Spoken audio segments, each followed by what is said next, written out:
Hello and welcome to the first part of this look back at Tomb Raider Anniversary.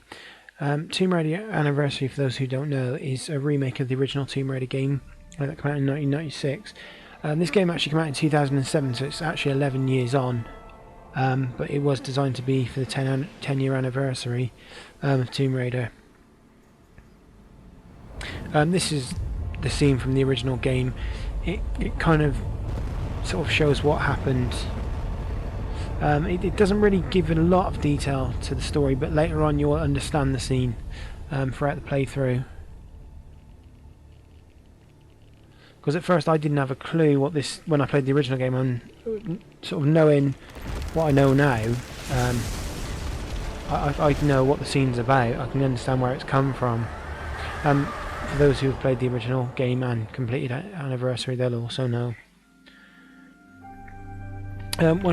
This is the Xbox 360 version I'm playing. I did have the PlayStation 2 version, but I just thought it'd be better to go with the Xbox version. I didn't realise when I loaded it up that I actually had some save data already on here, so I'm going to be using that. I'm going to be showing you. I've got all the costumes unlocked, I think, pretty much. So I'm just going to be having a mess about with the costumes. There's not as many as I remember, actually. I'll go with because what they did was they put by classic, it's the original model. It's not the original costume, it's just the original model. And my insistence that we press on in spite of these failures has morale low. I suspect Jenkins to be the author of this sedition. He simply refuses to accept the possibility that Atlantis is the foundation upon which all known civilizations were built. Increasingly, I find it is Lara alone who remains untainted by academic dogma and open-minded enough to see this truth.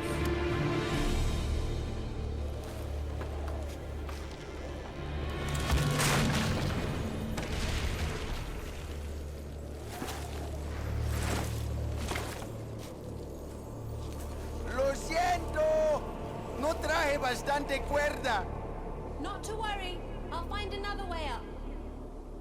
This bit now in the original game actually was a cutscene. You couldn't play this part of it, so I kind of like that. A lot of this game is very similar. It's the same sort of engine that Tomb Raider Legend used. Yeah, because it came out before Underworld. That's right. So there's not that much difference. From Legend. There's a few different bits, but it's pretty much identical to Tomb Raider Legend. I mean, as we go through the game, I'll point out things that if I remember correctly, are different.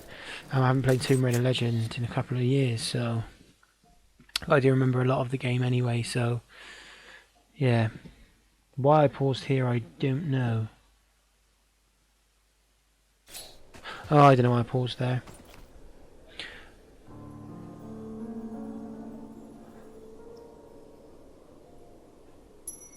I kind of like they put this in as part of the level, not a cutscene, because I actually do think it's a lot. I don't know. I just like it. There's no reason to. I mean, it wouldn't have mattered if it was a cutscene. I just like the fact they did it. It doesn't really add that much. I was going to try and come up with some line, or it adds this to it, but there's nothing really I can say to back that up. It just adds a bit of difference, I'd say.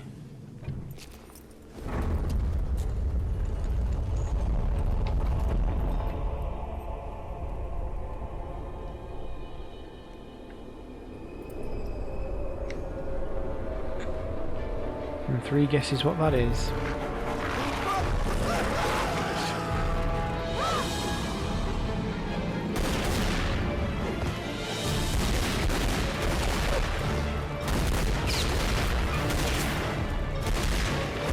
I think in the actual original scene of that, she had a rope to go down on. She didn't dive down like that, because I'd imagine she would have done some serious damage to herself doing that. I don't know, but not a medical expert, but I think, you know, through common sense you probably do yourself a bit of injury.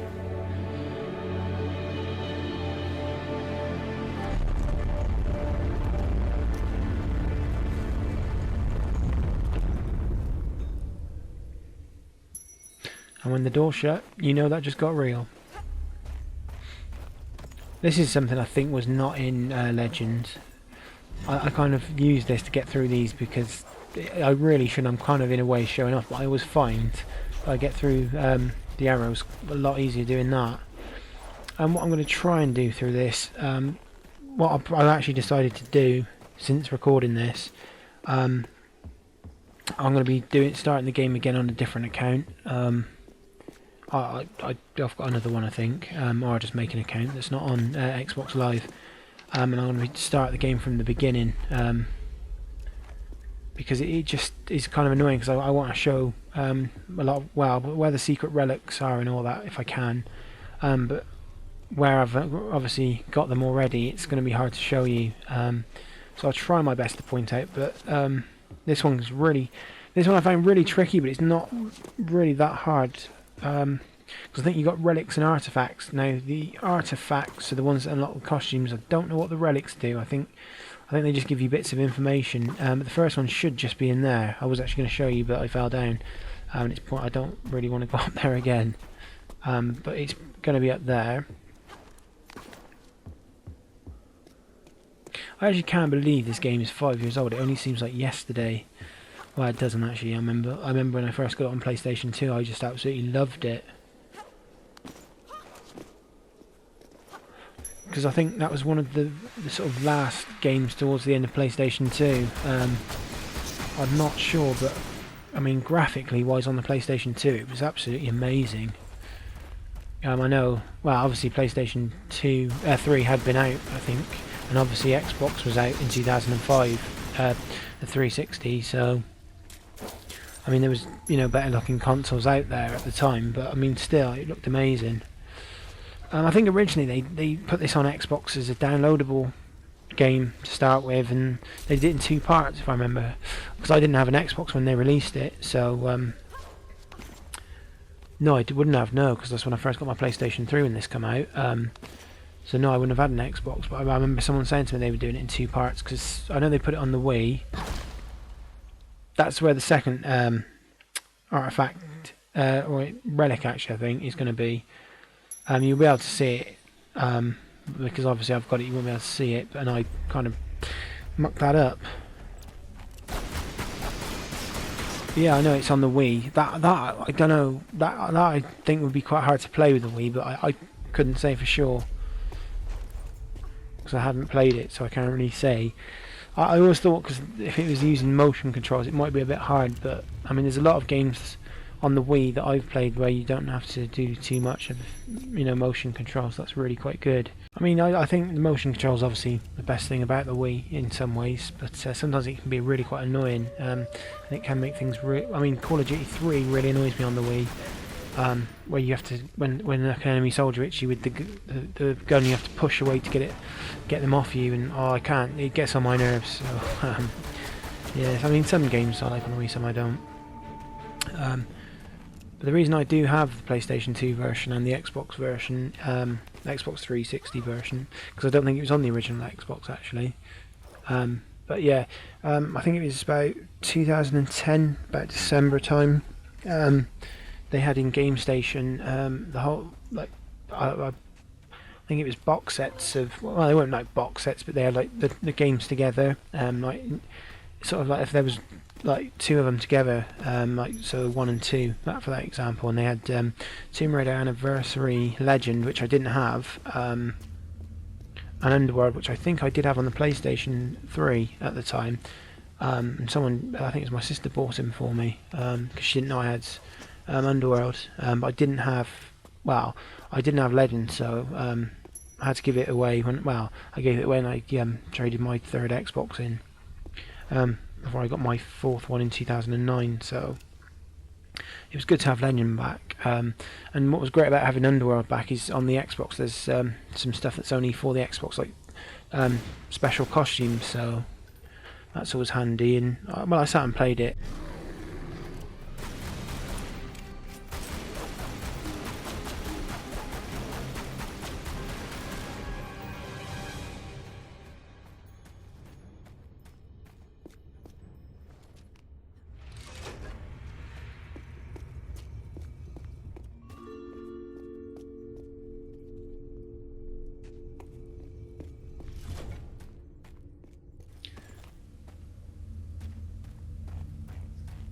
I just really love how they've remade this game. I mean, from what I was doing some I was looking some stuff up about Tomb Raider just for because I've got Tomb Raider 2 coming. I'm hoping to get it done this week.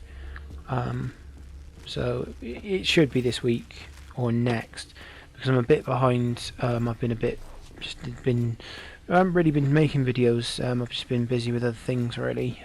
So I haven't been able to get some videos done that I've been wanting to.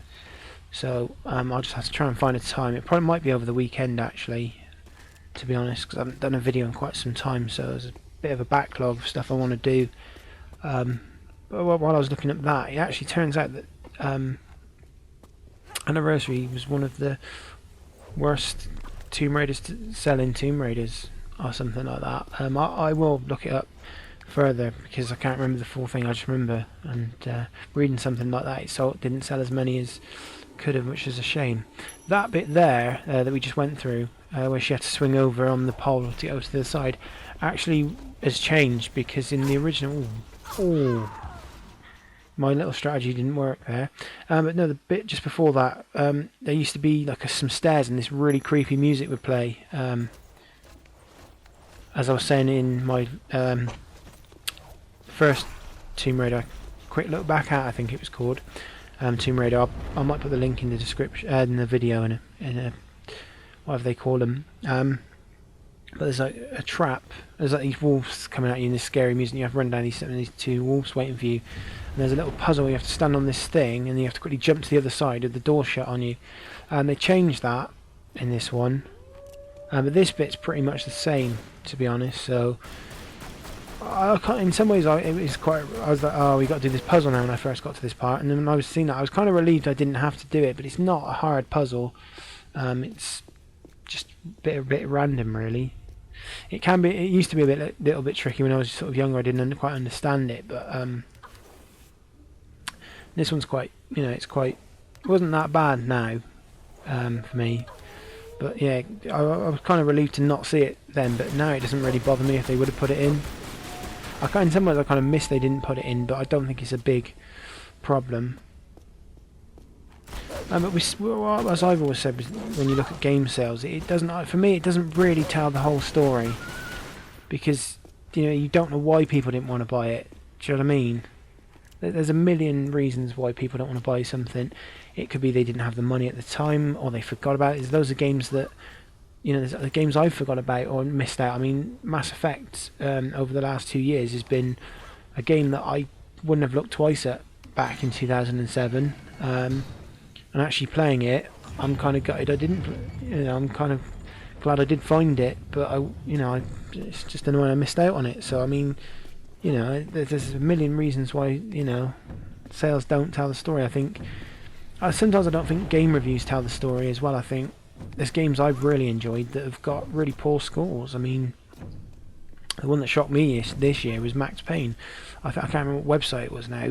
One gave it 7 out of 10, I think it was, and it's been one of my favourite games of this year. So it's really hard to say how to sort of measure how well a game does. I mean, sales do tell a bit of a story, obviously, but you don't see how many people traded it in, etc. Or even, well, I don't know if you can't really return games once they're opened, I think. Unless they're faulty, so yeah. And the final one is up there. You just have to go back round and jump over, and there's a ledge that lets you up to that. That's an artifact, not a costume. But that's the end for this part. So thank you very much for watching. And I should have Tomb Raider 2 this week or next.